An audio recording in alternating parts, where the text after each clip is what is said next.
ഇടവേളയിൽ ഇവിടെ സർക്കാർ ഇടപെടണമെന്നാണ് സ്വാമി സച്ചിദാനന്ദ ആവശ്യപ്പെടുന്നത്. സമവായം വേണമെന്ന് രാഹുൽ ഈശ്വറും പറയുന്നു. ഇങ്ങനെ ഗുരുവായൂർ ക്ഷേത്രം പോലെയുള്ള വളരെ പ്രധാനപ്പെട്ട ഒരു ക്ഷേത്രത്തിൽ, നമുക്കറിയാം ഉത്തരേന്ത്യയിലൊക്കെ ഒരു ക്ഷേത്രത്തിലും അഹിന്ദുക്കൾക്ക് പ്രവേശനത്തിൽ തടസ്സമില്ല.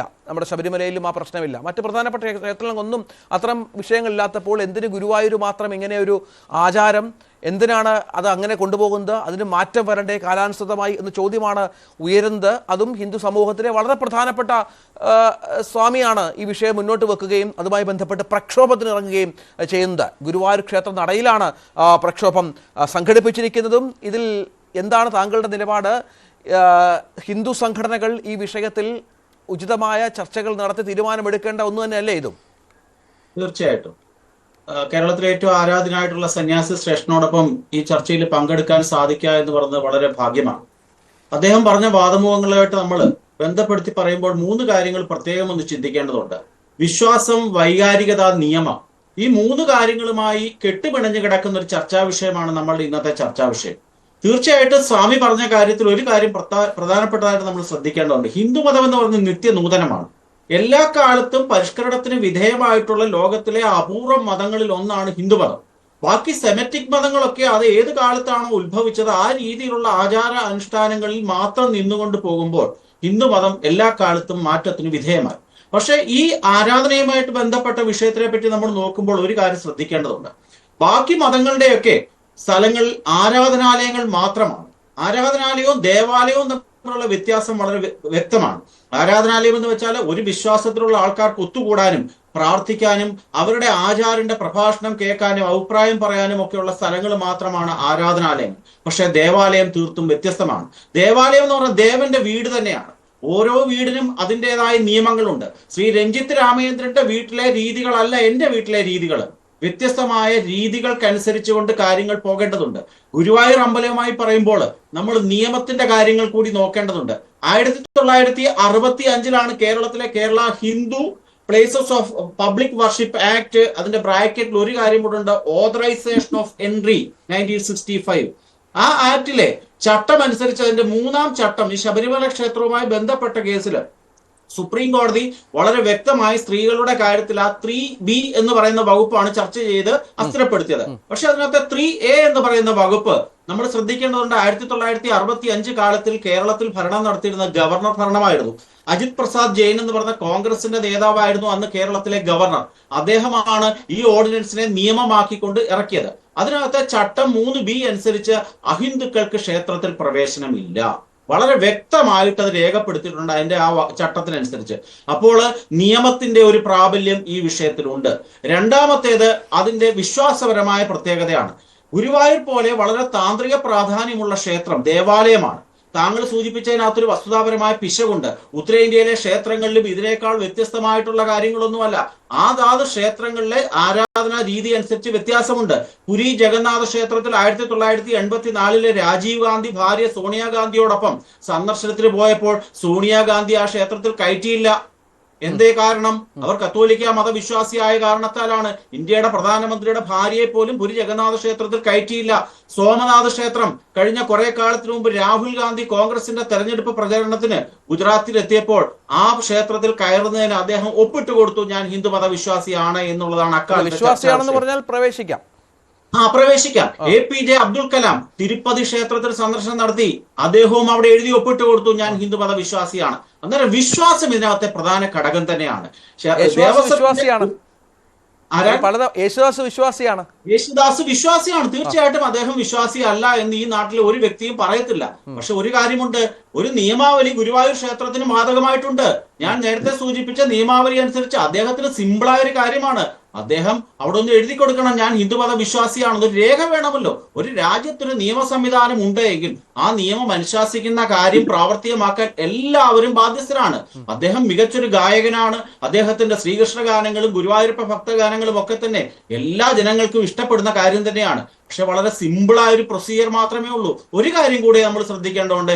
ഈ 1974 മുല്ലക്കൽ ക്ഷേത്രവുമായി ബന്ധപ്പെട്ട് ഇതേ വിഷയം കേരള ഹൈക്കോടതിയുടെ മുമ്പാകെ വന്നു. 2010 ഒരു സ്ത്രീ ഒരു പൊതു താല്പര്യ ഹർജി കേരള ഹൈക്കോടതിയിൽ കൊടുത്തു. ഈ ഗുരുവായൂർ ക്ഷേത്രത്തില് യേശുദാസിന് പ്രവേശനം കൊടുക്കണം. എന്തായിരുന്നു നമ്മുടെ ബഹുമാനപ്പെട്ട ഹൈക്കോടതിയുടെ ഉത്തരവ്? ഇതൊരു പബ്ലിക് ഇൻട്രസ്റ്റ് ലിറ്റിഗേഷൻ ഒന്നുമല്ല. ₹1 കോസ്റ്റ് അടിച്ചുകൊണ്ട് അത് തള്ളുകയാണ്. യേശുദാസ് എന്ന് പറയുന്ന വ്യക്തിയെ സംബന്ധിച്ചിടത്തോളം അദ്ദേഹത്തിന്റെ വ്യക്തിപരമായിട്ടുള്ള കാര്യം മാത്രമാണ് ഇതെന്ന് പറഞ്ഞുകൊണ്ടാണ് ബഹുമാനപ്പെട്ട കേരള ഹൈക്കോടതി ആ ഒപ്പി തള്ളിയത്.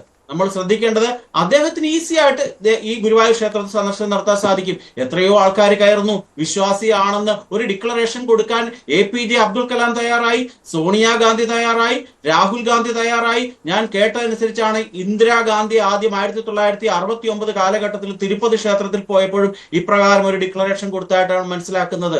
ഇവരൊക്കെ കൊടുത്ത അതേ ഡിക്ലറേഷൻ വളരെ സിമ്പിൾ ഒരു പ്രൊസീജിയർ അദ്ദേഹം അനുസരിക്കാൻ ബാധ്യസ്ഥനാണ്. അദ്ദേഹം മികച്ച ഗായകനാണ്, ശ്രീകൃഷ്ണ ഭക്തനാണ്, ഒന്നും ആർക്കും എതിരെ അഭിപ്രായമില്ല. പക്ഷെ ഒരു വിശ്വാസിയെ സംബന്ധിച്ചിടത്തോളം വിശ്വാസവും നിയമവും മനുഷ്യന്റെ വൈകാരികമായ ചിന്തകളെ ലക്ഷ്യമാക്കിക്കൊണ്ടുള്ള പ്രവർത്തനങ്ങൾ ചെയ്യാൻ ബാധ്യസ്ഥനാണ്. അത് മൂന്നും അനുസരിക്കുകയാണെങ്കിൽ യേശുദാസിന് ഈ ഗുരുവായൂർ ക്ഷേത്രത്തിൽ പ്രവേശനം നടത്തുന്നതിന് യാതൊരു തടസ്സവുമില്ല. അദ്ദേഹം എത്രയോ ശ്രീകൃഷ്ണ ക്ഷേത്രങ്ങളിൽ പോകുന്നുണ്ട്.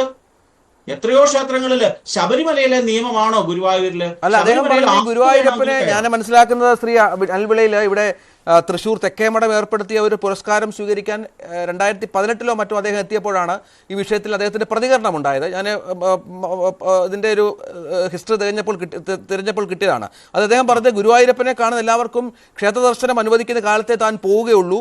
ഗുരുവായൂരിൽ കയറാതെ മറ്റൊരു ശ്രീകൃഷ്ണ ക്ഷേത്രത്തിലും കയറില്ല എന്ന് പ്രതിജ്ഞ പാലിക്കുന്നുണ്ട് എന്നുകൂടി അദ്ദേഹം അതിനോട് കൂട്ടിച്ചേർത്ത് പറയുകയുണ്ടായി. അല്ല, അതിനെപ്പറ്റി എനിക്ക് അഭിപ്രായം ഒന്നും പറയാനില്ല. പക്ഷെ അദ്ദേഹം പറഞ്ഞതിനകത്തൊരു വസ്തുതാപരമായ വിഷയമുണ്ട്. ഗുരുവായൂരപ്പനെ ദർശിക്കാൻ എല്ലാവർക്കും ഭാഗ്യം ലഭിക്കുന്ന കാലത്തെ ഞാൻ പോകുന്നുള്ളൂ എന്ന് പറയുമ്പോൾ ഈ ഗുരുവായൂർ ക്ഷേത്രം ഒരു മ്യൂസിയം പോലെ തുറന്നിടണമെന്നാണോ ഉദ്ദേശിക്കുന്നത്? ഈ വരുന്നവർക്കും പോകുന്നവർക്കും ഒക്കെ എല്ലാവർക്കും യാതൊരു വിധമായ നിയമത്തിന്റെ ഒരു പരിരക്ഷയും ഇല്ലാതെ ആ ക്ഷേത്രത്തിൽ കയറി ഇറങ്ങാനുള്ള സ്വാതന്ത്ര്യമാണോ യേശുദാസ് ഉദ്ദേശിച്ചത്? എനിക്കറിയില്ല. പക്ഷെ അത് തീർത്തും തെറ്റല്ലേ? താങ്കൾ തന്നെ പറയൂ. ഇത് കൃത്യമായ രീതിയിൽ ഓരോ ക്ഷേത്രത്തിന്റെയും ആചാരാനുഷ്ഠാനങ്ങൾക്കനുസരിച്ച് നമുക്കറിയാം. എല്ലാ ക്ഷേത്രങ്ങളിലെയും ഡയറ്റി മൈനറാണ്. നിയമം അനുസരിച്ച് ഡയറ്റികൾ മൈനറാണ്. ആ മൈനറുടെ പിതൃസ്ഥാനത്ത് നിൽക്കുന്നത് ആ ക്ഷേത്രത്തിന്റെ തന്ത്രിയാണ്. ആ തന്ത്രി സ്ഥാനത്ത് നിൽക്കുന്ന പിതാവിന്റെ സ്ഥാനത്ത് നിൽക്കുന്ന തന്ത്രി നിശ്ചയിക്കുന്ന നിയമങ്ങൾക്ക് അനുസൃതമായിട്ടല്ലേ ആ കാര്യങ്ങൾ ചെയ്യാൻ സാധിക്കുകയുള്ളൂ. അതുകൊണ്ട് ഞങ്ങളുടെ സംഘടനയുടെ ഈ കാര്യത്തിലെ നിലപാടെന്ന് പറഞ്ഞാൽ ഇതൊരു പൊതുസമൂഹത്തിലിട്ട് ഇങ്ങനെ ചർച്ച ചെയ്യുകയോ ഒരു സമരപരിപാടികളിലേക്ക് കൊണ്ടുപോവുകയോ ചെയ്യേണ്ട വിഷയമല്ല. അല്ല, അവിടെ സ്വാമിയെ പോലെ വളരെ പ്രധാന ഹിന്ദു സമൂഹത്തിൽ നമുക്കറിയാം ഇത്തരം വിഷയങ്ങളിൽ പല പരിഷ്കാരങ്ങൾ വന്ന ഒരു സമൂഹം കൂടിയാണ്. താങ്കൾ പറഞ്ഞ പോലെ വിശാലമായി ചിന്തിക്കുന്ന ഒരു സമൂഹമാണ്. അവിടെ സ്വാമി സച്ചിദാനന്ദനെ പോലെ വളരെ പ്രധാനപ്പെട്ട ഒരു വ്യക്തി ഇത്തരം ഒരു ആശയം മുന്നോട്ട് വെക്കുമ്പോൾ അതിനെ അങ്ങനെ തള്ളിക്കളയുക എന്നുള്ളതാണോ വേണ്ടത്? അതോ ഒരു കോമൺ ചർച്ച വരണമോ, ഇതിലൊരു സമവായം വരണമോ? അത് ഉയർത്തിക്കാട്ടാനുള്ള ഒരു കടമ കൂടി വിശ്വ ഹിന്ദു പരിഷത്ത് പോലെയുള്ള സംഘടനകൾക്കുണ്ടല്ലോ. അതെ, തീർച്ചയായിട്ടും ഉണ്ട്. സ്വാമി മുമ്പോട്ട് വെച്ച ആശയം മഹത്തരമാണ്. കഴിഞ്ഞ 1.5-2 വർഷക്കാലത്തിന് മുമ്പ് തൃശൂർ തേക്കിൻകാട് മൈതാനത്ത് കേരളത്തിലെ സന്യാസി സമൂഹം ഒത്തുകൂടിയിരുന്നു. ആ സന്യാസി സമൂഹം ഒത്തുകൂടുന്നതിന് മുമ്പ് നടത്തിയിട്ടുള്ള ചർച്ചകളുടെ അടിസ്ഥാനത്തിൽ കേരളത്തിലെ ആചാരാനുഷ്ഠാനങ്ങളിലെ വളരെ വലിയ മാറ്റങ്ങൾ ഉണ്ടാകണമെന്ന് വ്യക്തമായ നിർദ്ദേശം മുമ്പോട്ട് വെച്ചിട്ടുണ്ട്. ശിവഗിരി മഠത്തിൽ നിന്നുള്ള ഒരു സന്യാസി ശ്രേഷ്ഠൻ പോലും ആ യോഗത്തിൽ പങ്കെടുത്തിട്ടുണ്ട്. അവിടെ പറഞ്ഞൊരു കാര്യമാണ്, എല്ലാ ക്ഷേത്രങ്ങളിലും ഷർട്ട് ധരിച്ചുകൊണ്ട് കയറാനുള്ള സ്വാതന്ത്ര്യം ഉണ്ടാകണം. വിശ്വ ഹിന്ദു പരിഷത്തിന്റെ ബഹുഭൂരിപക്ഷം ക്ഷേത്രങ്ങളിലും അത് നടപ്പാക്കിയിട്ടുണ്ട്. അതെന്തുകൊണ്ടാണ്? അവിടുത്തെ തന്ത്രിമാരോട് അനുവാദം ചോദിച്ചതിന് ശേഷം ആ പ്രശ്നമില്ല. ഷർട്ട് ഇട്ടും കയറാം, ഷർട്ട് ഇടാതെയും കയറാം. കലൂർ പാവക്കുളം മഹാദേവ ക്ഷേത്രം കേരളത്തിലെ എടുത്തു പറയത്തക്ക ഒരു ക്ഷേത്രമാണ്. അവിടെ എത്രയോ ഭക്തജനങ്ങൾ ഷർട്ട് ഇട്ട് കയറുന്നു, ഷർട്ട് ഇടാതെ കയറുന്നു, യാതൊരു തർക്കവുമില്ല. അവിടെ അഹിന്ദുക്കൾ കയറുന്നു, മുസ്ലിം സ്ത്രീകള് അവിടെ വന്ന് പ്രാർത്ഥിക്കുന്നു, ഗണപതി ഹോമത്തിൽ പങ്കാളികളാവുന്നു. യാതൊരു എതിർപ്പും ഞങ്ങളത് പുലർത്താറില്ല. പക്ഷേ ഒരു കാര്യമുണ്ട്, ഈ രാജ്യത്തെ നിയമം, ഞാൻ നേരത്തെ സൂചിപ്പിച്ച Kerala Hindu places of public worship act, authorisation of entry 1965, അതനുസരിക്കാൻ യേശുദാസ് ബാധ്യസ്ഥനല്ലേ? അദ്ദേഹം കയറിക്കൊടണ്ടെന്ന് ഞങ്ങൾ പറയുന്നില്ല. പക്ഷേ വിശ്വാസത്തിന്റെ ഭാഗമായിട്ട് അദ്ദേഹം കയറുമ്പോൾ അദ്ദേഹം ജന്മം കൊണ്ടൊരു ക്രിസ്ത്യാനിയാണ്. അതല്ല നമ്മൾ നിഷേധിക്കുന്നില്ല. അദ്ദേഹം മതം മാറിയിട്ടില്ല എന്ന് അദ്ദേഹത്തിന്റെ ഭാര്യ വളരെ വ്യക്തമായി പറഞ്ഞിട്ടുണ്ട്. കുറെ വർഷങ്ങൾക്ക് മുമ്പ് സുബ്രഹ്മണ്യ സ്വാമി ഒരു ട്വീറ്റ് ചെയ്ത സമയത്ത് സുബ്രഹ്മണ്യ സ്വാമിയുടെ ട്വീറ്റിനകത്തൊരു വസ്തുതാപരമായ പ്രശ്നമുണ്ടായിരുന്നു. യേശുദാസ് അദ്ദേഹത്തിന്റെ പൂർവികരുടെ മതത്തിലേക്ക് തിരികെ വന്നു എന്നായിരുന്നു ആ ട്വീറ്റ്.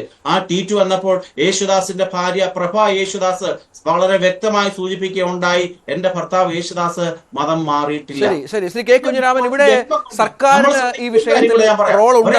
മതം നിശ്ചയിക്കുന്ന ദയവായി തുടരുക. ശ്രീ കെ കുഞ്ഞിരാമൻ.